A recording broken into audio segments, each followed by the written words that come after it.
The Special Investigating Unit has raided the offices of Alexander Bay Diamonds, the SIU, gathering information about buyers of diamonds who were allegedly buying the diamonds at below market value by a company on behalf of the state. Tumaole Mohaloli at the raid. He joins me now in our studios. Tumaole, good afternoon to you. What's the accusation here? Well, the accusation by the SIU is that Alexander Bay Diamonds was tasked with selling diamonds on the market for Alexco, which is a state-owned diamond company. What's interesting about Alexco is that it mines diamonds from the ocean, and it supports a very fledgling, almost semi-rural economy of ocean divers, and they basically go diving on behalf of the company, sell the diamonds, and then they get a commission, and this is how it's been happening for many years. In comes Alexander Bay, and they say, well, we can do this, and we can make a big profit for everybody. The state then gives them the contract and cuts out the middlemen, so to speak, or the small guys, and this all came out at the State Capture Commission of Inquiry. These diamonds are then not sold onto the market. Instead, they're sold back to the original seller, and the seller, which was Alexander Bay Alexco, was paying advance payments. So Alexco paid advance payments for consulting work to buy back its own diamonds.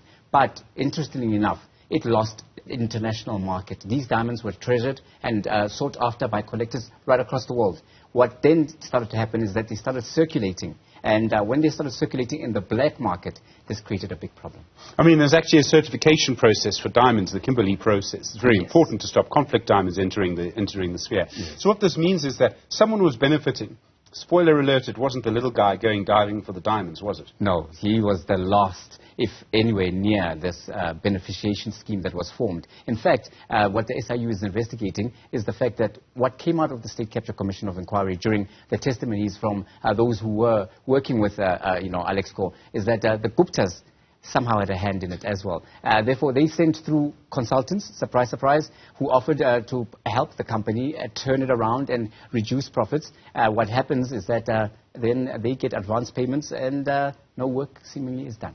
So money flows. Money flowed in the end to the Guptas. Was it part of the money that they stole during state capture? Absolutely, and this is something that the SIU was investigating very closely, saying that they've been watching this for the last while, especially given the testimony of the State Capture Commission of Inquiry, and this is what this search and seizure operation was all about today. So they seized laptops, they seized cell phones, they seized accounting documents, and they say that they're now going to give that over to the forensic experts to see where the money trails come from, because they are concerned that this money could have funded illicit operations, but also lined the pockets of the Guptas and their enterprise. There's also an easy way to launder money, diamonds, isn't it, because they're so small? Yeah, absolutely, so small, but unfortunately we didn't get a peek at those. When we arrived, there was very heavy security.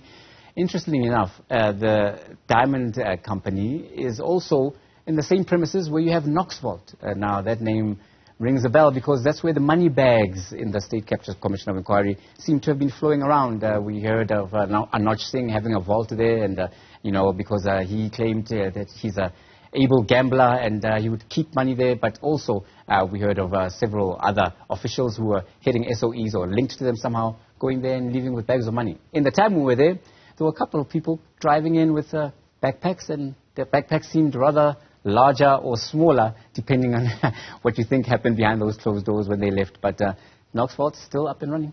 Tumaole Mohaloli, thanks very much indeed. Very important story. Well.